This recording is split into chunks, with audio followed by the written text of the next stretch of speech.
राम मंदिर प्राण प्रतिष्ठा इनॉग्रेशन सेरेमनी हो चुकी और राम मंदिर को पब्लिक के लिए खोल दिया गया। जहां कभी तकबीर की सदाएं गूंजती थी, आज वहां भजन गाए जा रहे हैं। मकार मोदी ने मजहब की आड़ में इंतखाबी मुहिम का आगाज कर दिया।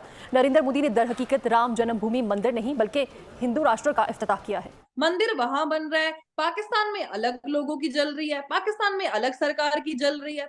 इंडिया के अंदर एक रिलीजियस टूरिज्म जो है वो स्टार्ट होने वाली है। अब कहा जा रहा है कि ये बड़ी रकम इस्तेमाल हुई है, कोई $200 मिलियन से ज्यादा राम मंदिर के ऊपर खर्चा हुआ है। पाकिस्तान की बाबरी मस्जिद की जगह पर राम मंदिर की तामीर की मुसम्मत। तर्जुमान दफ्तर खारजा का कहना है कि भारत का ये इकदाम हिंदुस्तान में बढ़ती हुई इंतहा पसंदी की वाज़ेह सबूत है। पाकिस्तानियों में क्यों उनके दिल में इतने सांप लौट रहे हैं? भारत के चेतना से प्रभु श्री राम को हटा करके किसी और को बसा दोगे, गलतफहमी थी तुम्हारी। आज मुगल कौन है, कहां है, कोई नहीं जानता। उनके वंशज हमारे यहाँ दिल्ली के सड़कों पे कोई रिक्शा बेचता है, रिक्शा चलाता है, कोई फल की रेड़ी लगाता है। ये चीज समझ नहीं आती मुझे कि अगर यहाँ पर कोई मंदिर बनता है तब भी मुसलमानों पे जुल्म होता है, अगर डेवलपमेंट होती है तब भी मुसलमानों पे जुल्म होता है, अगर कश्मीर की बात मतलब उठती है तो तब भी मुसलमानों पे जुल्म होता है। तो मुझे समझ नहीं आ रहा कि हो किन मुसलमानों पे जुल्म रहा है, क्योंकि हम भी तो मुसलमान हैं, हम पे तो कोई जुल्म नहीं हो रहा है। कहा जा रहा है कि 1 लाख विजिटर्स हर रोज, 1,100,000 people will come there daily. ये ऑफिशियल एस्टिमेट्स बता रहे हैं कि राम हमारी कॉन्स्टिट्यूशन का अंग है। भारत राम के बिना नहीं हो सकता, राम भारत के बिना नहीं हो सकता। और उनके मैनिफेस्टो में ही था कि राम मंदिर को बनाना और राम मंदिर की इनॉग्रेशन करना, तो ये बीजेपी के मैनिफेस्टो में ही था।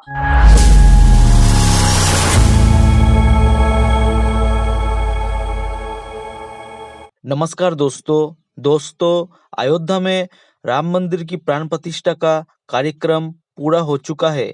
भारत ने इसे दीपावली की तरह सेलिब्रेट किया, लेकिन पड़ोसी देश पाकिस्तान में इस मौके पर मातम पसरा रहा। पाकिस्तान इसे लेकर पूरी तरह बौखला गया है। राम मंदिर प्राण प्रतिष्ठा को पाकिस्तान ने भारत के लोकतंत्र पर एक कलंक बताया। पाकिस्तान इसे हिंदू राष्ट्रवादी राजनीति की जीत के तौर पर देख रहा है। भारत में होने वाले लोकसभा चुनाव से जोड़ते हुए पाकिस्तान ने कहा कि राम मंदिर का उद्घाटन बीजेपी के चुनाव अभियान की शुरुआत है। पाकिस्तान के विदेश कार्यालय की ओर से जारी बयान में कहा गया है कि पिछले 31 वर्षों का घटनाक्रम भारत में बढ़ते बहुसंख्यकवाद का संकेत है। ये भारतीय मुस्लिमों को सामाजिक, आर्थिक और राजनीतिक रूप से हाशिए पर धकेलने के लिए चल रहे प्रयासों की एक महत्वपूर्ण पहल है। आपको बता दें कि पाकिस्तान में हिंदू अल्पसंख्यकों के खिलाफ अभियान चलाए जाते हैं। एक भी नए मंदिर का निर्माण पाकिस्तान में नहीं होता। इसके बावजूद पाकिस्तान ने राम मंदिर पर भारत को ज्ञान देने से बाज नहीं आया। पाकिस्तान ने आगे कहा कि एक ध्वस्त मस्जिद की जगह पर राम मंदिर बनाया गया। आने वाले समय में ये भारतीय लोकतंत्र पर कलंक बना रहेगा। इस दौरान पाकिस्तान के बयान में डर साफ दिखा। उसने आगे कहा कि बनारसी में ज्ञानवापी मस्जिद और मथुरा की मस्जिदों की सूची बढ़ती जा रही है, जो इस तरह के खतरों का सामना कर रही है। बता दें कि पाकिस्तान में लगातार हिंदू बच्चियों का अपहरण और उनके जबरन धर्म परिवर्तन के मामले सामने आते रहते हैं। ईसाई भी पाकिस्तान में सुरक्षित नहीं है। इन सबके बीच पाकिस्तान भारत को धार्मिक घृणा पर ज्ञान दे रहा है। अब पाकिस्तान को राम मंदिर का उद्घाटन होते ही जलन हो रही है। चलिए दोस्तों, इसी पर आगे पाकिस्तानी मीडिया के रिएक्शन देखते हैं। कि राम हमारी कॉन्स्टिट्यूशन का अंग है। भारत राम के बिना नहीं हो सकता, राम भारत के बिना नहीं हो सकता। कह रहा है धर्म एव हतो हंति धर्मो रक्षति रक्षिता, यानी धर्म destroys those who destroy it. जो धर्म को खत्म करने की कोशिश करता है वो खत्म कर दिए जाते हैं। मुगल खत्म हो गए, प्रभु श्री राम नहीं खत्म हुए।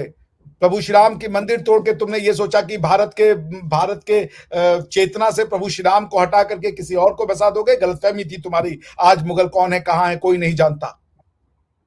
उनके वंशज हमारे यहाँ दिल्ली के सड़कों पे कोई रिक्शा बेचता है, रिक्शा चलाता है, कोई फल की रेड़ी लगाता है, लेकिन प्रभु श्री राम आज भी भारतवासियों के दिल में राज करते हैं। हिंदू को पॉलिटिक्स नहीं आती, हिंदू को इकोनॉमिक्स नहीं आती, हिंदू को कल्चर नहीं आता, ये सब चीजें कह के हमें इतना तोड़ दिया कि यदि हम अपने मंदिर की बात करेंगे तो फिर जो है हमारे ऊपर सारे के सारे मुस्लिम मुल्क जो है वो आक्रमण कर देंगे, हमारे ऊपर यूरोपियन आक्रमण कर देगा। हमें इतना मानसिक रूप से अपंग बना दिया था कि हमें अपनी चीजों को बोलने में शर्म आने थी। हमारी ग्रीटिंग बेसिकली राम राम है। हमारे बचपन के हमारे दादा परदादाओं ने एक दूसरे को राम राम कहा है। जब हमारे यहाँ मृत्यु होती है तो हम राम नाम सत्य की बातें करते हैं। जब हमारे यहाँ किसी के साथ कुछ अच्छा होता है तो हमारे मुंह से राम जी की बात निकलती है, और बुरा होता है तब भी हम कहते हैं हाय राम, हे Ram. Ram is the part and parcel of Indian lifestyle है कि नहीं। हम भगवान राम की छाती पे बैठ के मस्जिद बनाएंगे तो फिर सोचना पड़ेगा कि आपकी मानसिकता क्या है, क्योंकि तब आपको मस्जिद से प्यार नहीं है, आपको मस्जिद की जगह से प्यार है। प्रभु श्री राम हमारी इकोनॉमिक्स है।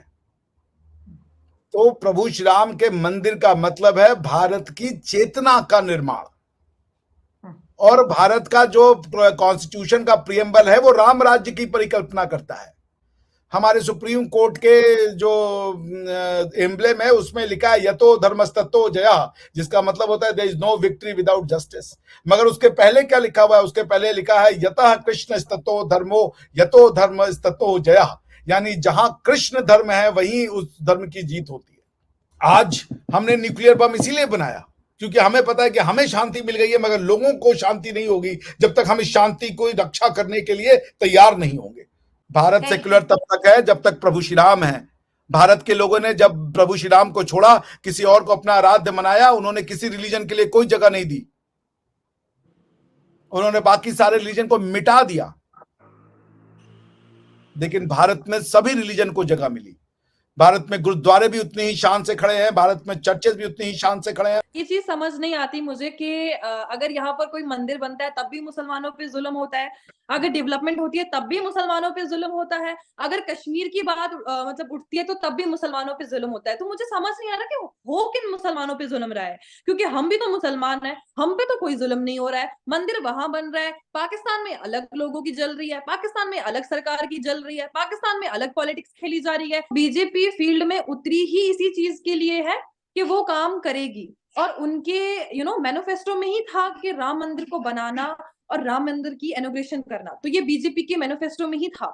तो अगर पहले भाजपा पे सवाल उठाए जाते थे कि भाजपा बना नहीं रही है, अब जब बन गया, अब जब इनॉग्रेशन हो गई, अब भाजपा पे ये सवाल उठाया जा रहा है कि इस पे लगभग इतना करोड़ जो है वेस्ट हुआ है। It's all about politics. इसमें लोगों को कोई प्रॉब्लम नहीं है, हम कश्मीरियों को कोई प्रॉब्लम नहीं है, और हमें होनी भी नहीं चाहिए प्रॉब्लम। तो राम मंदिर की जो हिस्ट्री है ना वो 15 सेंचुरी से है, लाइक वो अभी की नहीं है, हम बोलेंगे आज से या 100 साल 2 साल नहीं, इट्स अबाउट 15 सेंचुरी। और राम मंदिर को जब बनाया जा रहा है या अभी उसको बनाया गया, आप मुझे देखो कि जितने भी बड़े फिल्म स्टार्स हैं वो सब जो है इसकी इनॉग्रेशन पे पहुंचे। लगभग सारी कंपनीज के सीईओज जो है, ऑलमोस्ट 67 या 87 कंपनीज के सीईओज जो है वो इस इनॉग्रेशन पे पहुंचे। और साथ ही यूपी के जो सीएम है उन्होंने ये बात भी साफ साफ कही कि अयोध्या का जो वो एयरपोर्ट है उसको अब इंटरनेशनली एयरपोर्ट बना दिया गया। और 22 जैन को, यानी कि जिस दिन इनॉग्रेशन थी उस दिन लगभग 100 से ज्यादा चॉपर्स, हेलीकॉप्टर्स जो है, प्राइवेट जेट्स जो हैं वो लैंड किए गए। जय हिंद दोस्तों, स्वागत है आपका आपके यूट्यूब चैनल जय हिंद पर। वीडियो को लाइक और चैनल को सब्सक्राइब जरूर करें, और हम आपके लिए पाकिस्तानी मीडिया के एक से बढ़कर एक लेटेस्ट वीडियो लाते रहेंगे।